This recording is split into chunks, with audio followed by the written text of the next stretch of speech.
Assalamualaikum warahmatullahi wabarakatuh. Perkenalkan, nama saya Indah Fleisya Putri dengan NIM 20042219 dari Prodi Ilmu Administrasi Negara dengan mata kuliah Ekonomi Politik.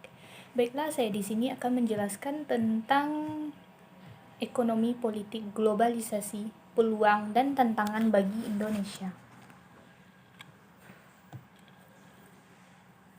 Yang pertama ada global bubble economy.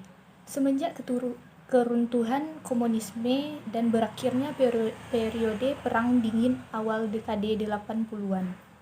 Praktis secara politik, dunia memasuki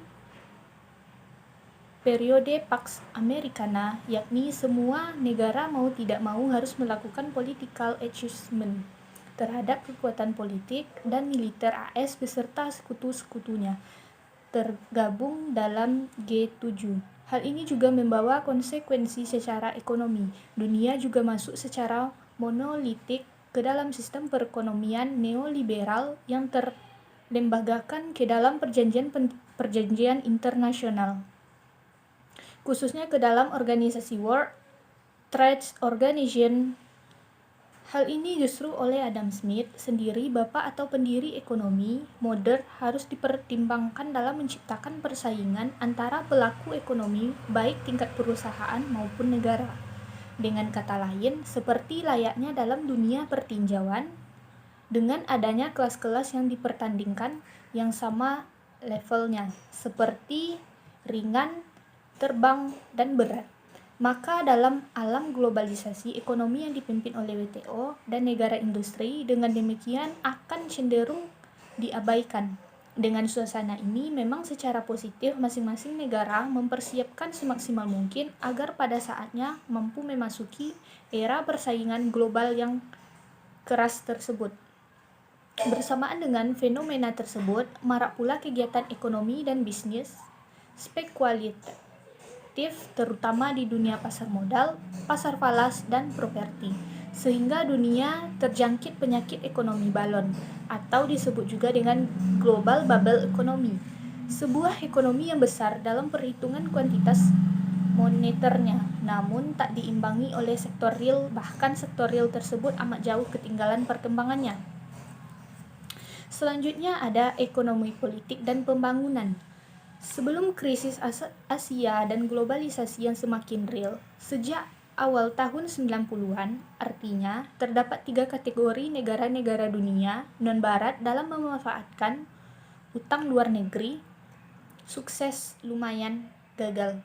Hal itu terkait bukan hanya karena utang luar negeri dengan manajemen ekonomi, tapi juga erat hubungannya dengan tingkat dan proses demokrasi politik, ekonomi, sosial secara timbal balik. Selanjutnya, terutama sejak krisis Asia Tengah 1997, persepsi tentang utang luar negeri berubah maknanya secara signifikan, yakni karena fenomena di atas, peran fund manager semacam Soros, global and national bubble economy, bad governance, dan hegemoni negara industri yang telah menciptakan ketidakadilan global. Selanjutnya ada sisi positif dan negatif globalisasi. Wacana tentang globalisasi yang berlangsung sampai saat ini telah terentang dari mulai kubu pro-globalisasi hingga kubu anti-globalisasi.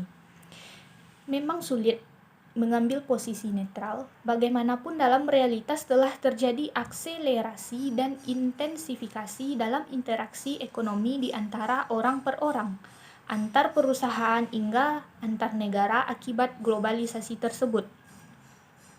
Globalisasi telah digerakkan oleh kebijakan-kebijakan perekonomian terbuka secara domestik dan internasional. Dalam tahun-tahun usai Perang Dunia Kedua, terutama 1-2 dasawarsa terakhir, banyak pemerintah telah menerapkan sistem ekonomi pasar bebas, meningkatkan secara besar-besaran potensi produksi mereka dan menciptakan banyak peluang baru dalam perdagangan internasional dan investasi. Oleh karena itu, banyak yang menyatakan bahwa globalisasi itu adalah fenomena yang sangat menjanjikan. Ekspansi perdagangan internasional boleh dikatakan menawarkan banyak peluang, termasuk kepada yang paling miskin sekalipun, untuk memperbaiki keturunan ekonomi mereka.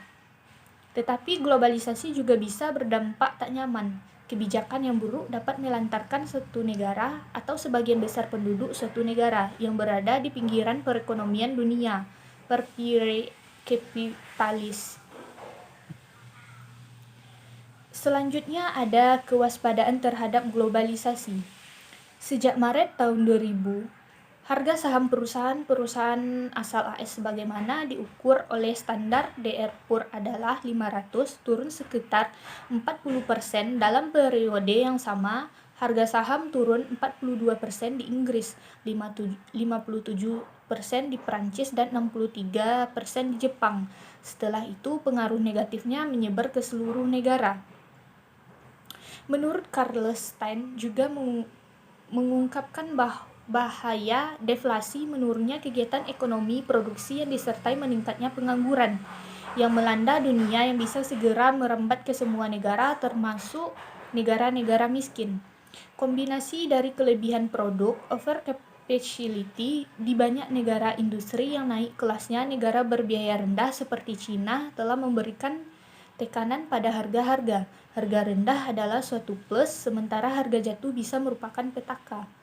Dia mengutip kesaksian Gubernur Bank Sentral AS waktu itu, Alan Greenspan, di depan Kongres AS yang memperingatkan bahaya deflasi tersebut dengan mengatakan hal itu akan memaksa kalangan bisnis untuk memotong biaya.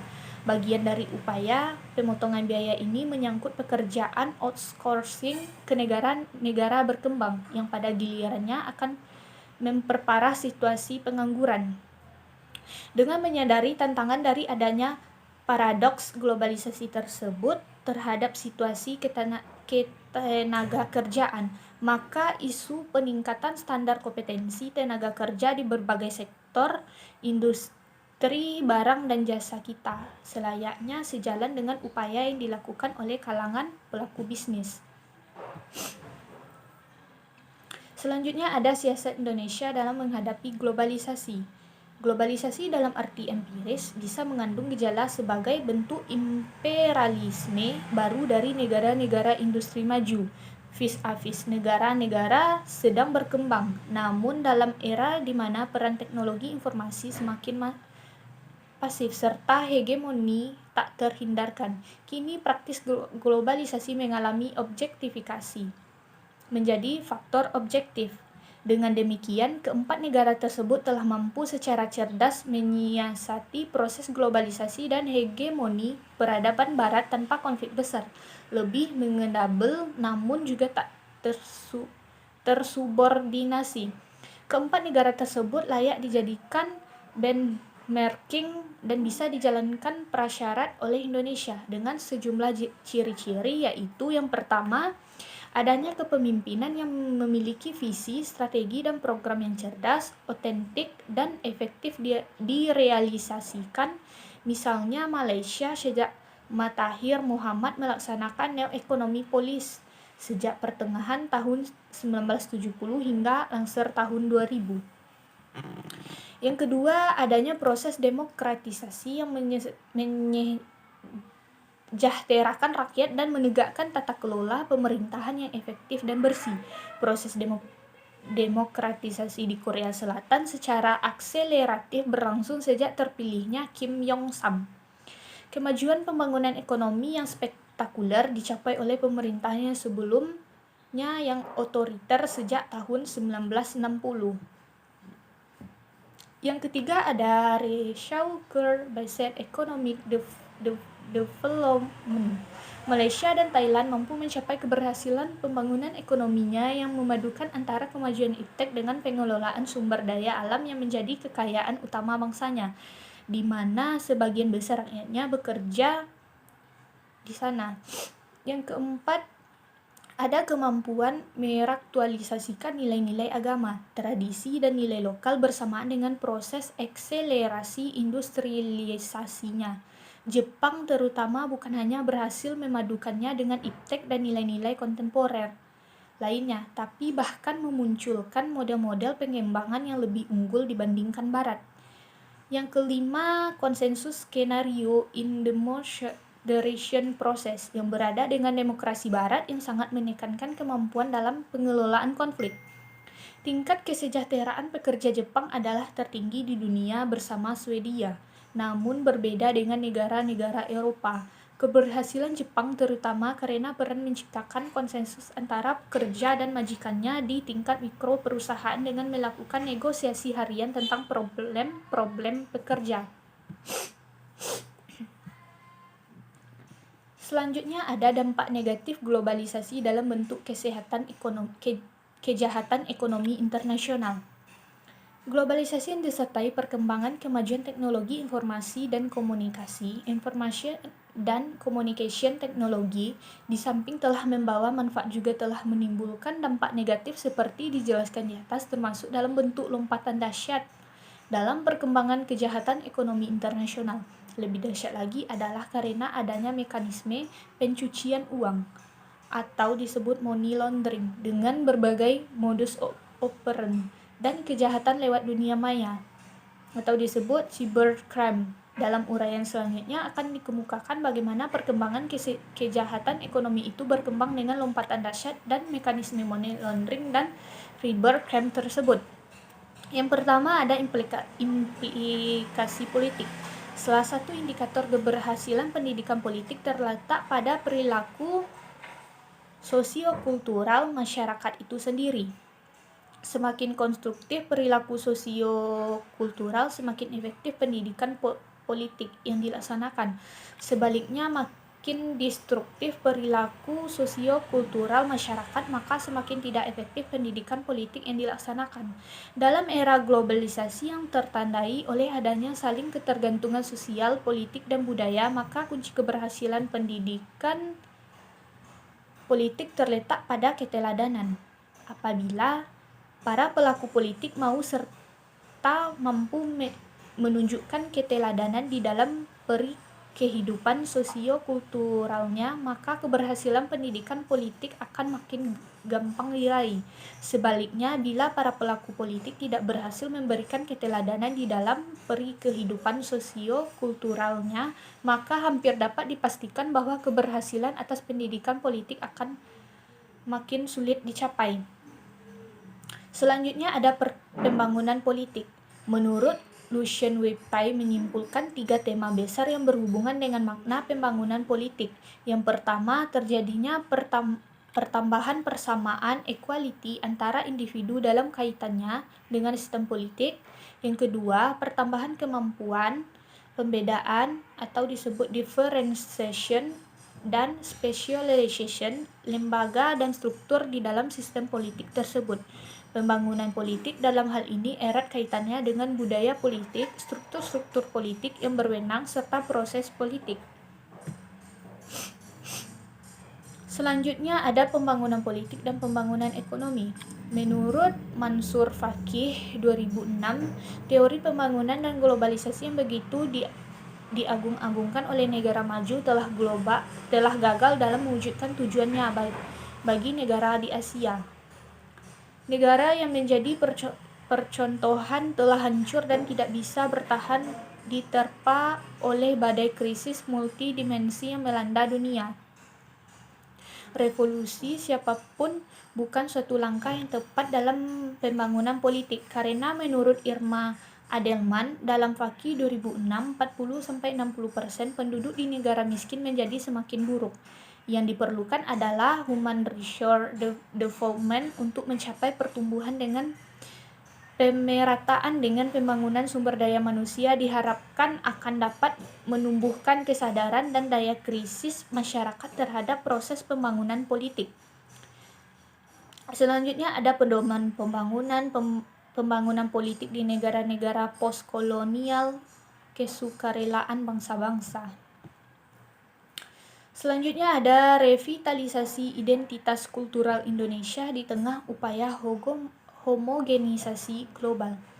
Yang pertama ada globalisasi dan identitas kultural. Yang kedua ada ancaman homogenisasi globalisasi. Yang ketiga ada revitalisasi identitas kultural. Homogenisasi globalisasi adalah sebuah kondisi tak terelakkan yang harus disikapi secara strategis oleh semua negara, termasuk Indonesia. Prosesnya yang menyebar ke segala arah, menembus batas wilayah negara bangsa, mendorong terciptanya lalu lintas identitas kultural di tingkat lokal suatu negara yang kemudian bermetamorfosis menjadi identitas kultural yang dianut masyarakat global. Akibatnya, identitas kultural negara yang tidak mampu mengglobal menghadapi ancaman serius dari penetrasi homogenisasi yang mampu secara cepat masuk ke dinamika kehidupan masyarakat lokal melalui media komunikasi dan informasi. Sebagai negara berkembang, Indonesia menghadapi persoalan terkait kemampuan dalam menahan penetrasi identitas kultural negara-negara maju. Kelemahan penguasaan teknologi, komunikasi dan informasi, serta pasar luas menjadikan Indonesia sebagai target potensial bagi persebaran identitas kultural negara-negara maju. Problematika yang muncul adalah melunturnya warisan identitas kultural yang telah puluhan tahun ditradisikan oleh leluhur. Tradisi asli tercerabut dari akarnya dan tergeser oleh tradisi baru yang dipromosikan negara-negara maju. Menyikapi problematika itu dibutuhkan strategi yang tepat agar identitas kultural Indonesia tidak semakin tergerus oleh identitas asing dan secara perlahan berpotensi melenyapkan. Strategi yang bisa dijalankan adalah revitalisasi identitas kultural Indonesia melalui pembangunan jati diri bangsa untuk memperkokoh identitas kebangsaan. Dalam menerapkan implementasi strategi ini, negara memegang peran penting karena bagaimana negara tetap menjadi aktor utama, negara harus menyediakan perangkat yang memediasi pertemuan antar identitas agar identitas asing tidak langsung masuk dalam kehidupan masyarakat. Perangkat ini berupa kurikulum pendidikan yang sejak dini mengajarkan siswa tentang nilai-nilai identitas kultural khas Indonesia serta arti penting mempertahankannya dari homogenisasi globalisasi dan regulasi yang melindungi kelestarian industri nasional. Selanjutnya ada pemahaman baru globalisasi, tantangan politik abad ke-21. Yang pertama ada paham kedaulatan, yang kedua konflik dan perdamaian, yang ketiga masyarakat lintas batas. Perjalanan dunia dilihat sebagai kumpulan-kumpulan individu yang tiap-tiapnya berdaulat atas hidupnya. Apakah kedaulatan di bawah atau di atas, kaya ataupun miskin, bangsawan atau rakyat jelata memiliki hak untuk memakmurkan hidupnya. Pemahaman ini berbentuk dominasi atom atas hidup, badan dan jiwa melalui peristiwa menyelamatkan hidup. Sulit untuk dipahami, tiap-tiapnya dapat menjalankan tugas melindungi hidup tanpa dilengkapi dengan alat-alat yang dapat menggeram hasrat-hasrat, ambisi-ambisi, dan kehendak untuk menyelamatkan diri dibandingkan dengan kekuasaan yang dijalankan secara kolektif. Kekuasaan atomik mengandung satu makna simbolik, konflik dan perpecahan yang menjurus kepada pemakaian kekerasan. Untuk melindungi hidup, kekuasaan ini tak mampu mengurangi resiko perang dan tentunya juga akibat-akibat yang tidak dikehendaki dari pemakaian bermacam-macam teknik kekuasaan. Dengan demikian, ia juga tidak mampu mengontrol, memodifikasi dan mengubah kekuasaan yang membentuk dan mengendalikan ruang gerak, energi, politik, ekonomi, termasuk ilmu pengetahuan yang dibutuhkan.